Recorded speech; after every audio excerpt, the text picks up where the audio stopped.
Hello friend, જય શ્રી કૃષ્ણ। આજે આપણે south Indian dish masala dosa બનાવશું। તો આ ઢોસા એકદમ પરફેક્ટ માપ સાથે બનાવશું। જે બહારના ઢોસા મળે છે લારી ઉપર અને ધાબા ઉપર, તેના ઢોસાને ટક્કર મારે એટલા ટેસ્ટી આ મસાલા ઢોસા બનશે। તો ખીરું અને પેપર પાથરવાની એકદમ સરળ રીત સાથે આ મસાલા ઢોસા બનાવશું। તો કોઈ પણ એક વાટકો સેટ કરી લેવાનો। હવે આ રીતના મેં એક વાટકો સેટ કરીને રાખ્યો છે। હવે 4 વાટકા આપણે ખીચડિયા ચોખા લેશું। તો 4 વાટકા ખીચડિયા ચોખાની સામે 1 વાટકો અડદની દાળ લેવાની, 4 ચમચી ચણાની દાળ લેશું। એનાથી પેપરનો કલર એકદમ સરસ આવશે। 2 ચમચી સૂકી મેથી, મેથીથી એકદમ પેપર ક્રિસ્પી બનશે। તો બરાબર બધી વસ્તુ મિક્સ કરી અને નોર્મલ પાણીથી આપણે 3 થી 4 વાર ધોઈ લેશું। આ રીતે ધોઈ લઈએ એટલે જે ડસ્ટનો ભાગ હશે બધો જ નીકળી જશે। હવે આ રીતે ધોઈ અને નોર્મલ પાણી એડ કરી અને દાળ ચોખા ડૂબે એ રીતે આપણે 5 કલાક માટે પલળવા દેશું। તો 5 કલાક થઈ ગયા છે।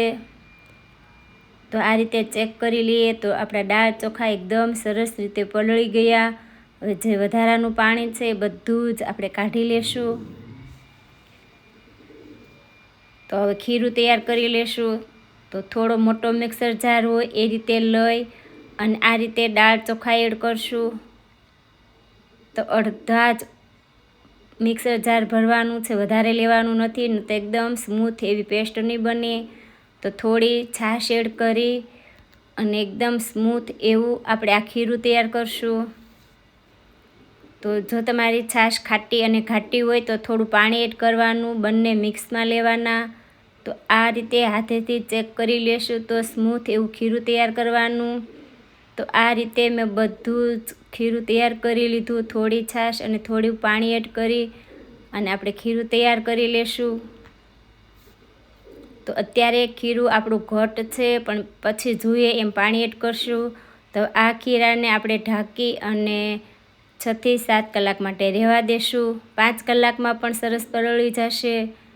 તો આપણે બટેટાનો મસાલો તૈયાર કરી લેશું। તો તેના માટે મેં બાફેલા બટેટાની છાલ કાઢી અને નાની સાઈઝના ટુકડા કરી લીધા। એક પેનની અંદર 2 થી 3 પાવડા તેલ લેશું। 2 ચમચી ચણાની દાળ એડ કરશું। હવે આ ચણાની દાળ બ્રાઉન કલરની થાય ત્યાં સુધી થવા દેવાની। પછી 1 ચમચી આખું જીરું, આદુ, મરચી અને લસણને મેં ક્રશ કરીને લીધા। ત્રણેયને સાથે જ ક્રશ કરી લીધા। હવે 4 ટામેટાના ટુકડા એડ કરશું। બધી જ વસ્તુ બરાબર મિક્સ કરી લેશું। ગેસની ફ્લેમ મીડિયમ રાખીને ટામેટાને કૂક થવા દેશું। હિંગ, હળદર, ધાણા જીરું, લાલ મરચું, ગરમ મસાલો, સ્વાદ અનુસાર મીઠું, ખાંડ, બધી વસ્તુ બરાબર મિક્સ કરી લેશું। ટામેટા ઘણા ખરા કૂક થઈ ગયા છે। જે લીલી ડુંગળીનો સફેદ પાર્ટ છે એ મેં એડ કર્યો 1 વાટકો। 1 વાટકો બાફેલા લીલા વટાણાને બાફીને લેવાના, બરાબર મિક્સ કરી લેશું અને જેવું ખાટું ખાતા હોય એ રીતે લીંબુ નીચવશું।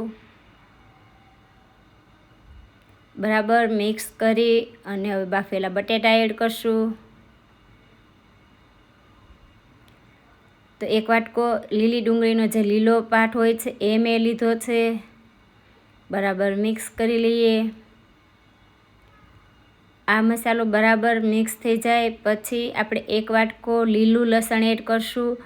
અત્યારે સિઝનમાં છે એટલે મેં વધારે લીલું લસણ લીધું છે, પણ ના હોય તો સૂકું લસણ પણ એડ કરી શકાય। લીલા ધાણા ઉપર એડ કરશું અને ગેસની ફ્લેમ બંધ કરી દેશું અને આ મસાલો નીચે ઉતારી લઈએ। તો એકદમ ટેસ્ટી એવો આપણો મસાલો બનીને તૈયાર છે। આ મસાલો વધ્યો હોય તો આલુ પરોઠા પણ એકદમ મસ્ત બનશે। હવે આ ખીરાને 5 થી 6 કલાક થઈ ગયા છે। તો એકદમ સ્મૂથ અને એકદમ ફ્લફી એવું આપણું ખીરું બન્યું છે। બરાબર મિક્સ કરી લેશું। તો અત્યારે આ ખીરું આપણું ઘટ છે। તો આની અંદર સ્વાદ અનુસાર આપણે મીઠું એડ કરશું। જેમ જોઈએ એમ પાણી એડ કરી અને આ ખીરાને આપણે મિક્સ કરી લેશું. તો પતલું એવું જ આપણે ખીરું રાખશું, બહુ જાડું પણ નહીં અને પતલું પણ નહીં, ઘટ એવું જ મીડિયમ એવું આપણે આ ખીરું રાખશું. જે મીડિયમ હશે એમ પેપર આપણે એકદમ પતલા અને ક્રિસ્પી બનશે. તો આ રીતના રિબીનમાં પડે એવું પતલું એવું જ મેં ખીરું રાખ્યું છે. હવે નોનસ્ટિક પેનને આપણે ગરમ થવા દેશું. આ પેન ગરમ થઈ જાય એટલે થોડું પાણી એડ કરી અને કોટનનું કપડું લઈ ફેરવી અને આ પેનને ઠંડી કરી લેવાની. તો લોઢી આપણી ઠંડી થઈ જાય એટલે આ રીતના ચમચામાં ખીરું લઈ અને 1 ચમચો ખીરું એડ કરશું અને અંદરથી બહારની સાઈડ ચમચાને ફેરવી અને આ રીતના પેપર તૈયાર કરી લેવાનું.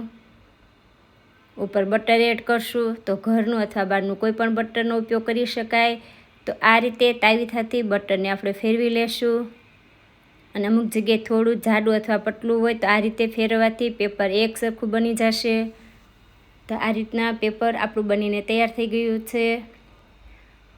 આ રીતના તાવીથો ફેરવી અને પેપર સરખું કરી અને જે આપણે મસાલો બનાવ્યો છે બટેટાનો એ આ રીતે એડ કરશું ઉપર.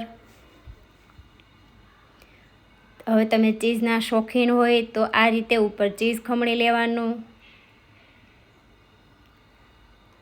અને બ્રાઉન કલરનું થાય ત્યાં સુધી આ પેપરને થવા દેવાનું. પેપર પાથરતી વખતે ગેસની ફ્લેમ મીડિયમ કરીને પછી જ પેપર પાથરવાનું છે, એટલે આ રીતનું એકદમ ક્રિસ્પી એવું પેપર બનશે. તો આપણે બીજું પેપર પણ ચેક કરી લેશું. તો જ્યારે પણ પેપર પાથરવાનું થાય ત્યારે ગેસની ફ્લેમ સ્લો કરી અને લોઢીને ઠંડી કરી આ રીતના ખીરું પાથરી અંદરથી લઈ અને બહાર આ રીતે ચમચો ફેરવી અને પેપર બનાવવાનું. ઉપર આ રીતે બટર પાથરશું અને આ રીતે તાવીથો ફેરવી અને પેપરને એક સરખું કરી લેવાનું, પણ પેપર થોડું ચડે પછી તાવીથો ફેરવવાનો. તો એકદમ ક્રિસ્પી અને સ્વાદમાં પણ એકદમ ટેસ્ટી એવા આપણા મસાલા ઢોસા બનીને તૈયાર છે. સાથે મેં ટોપરાની ચટણી અને સંભાર બંને બનાવ્યા છે. એકવાર જરૂર ટ્રાય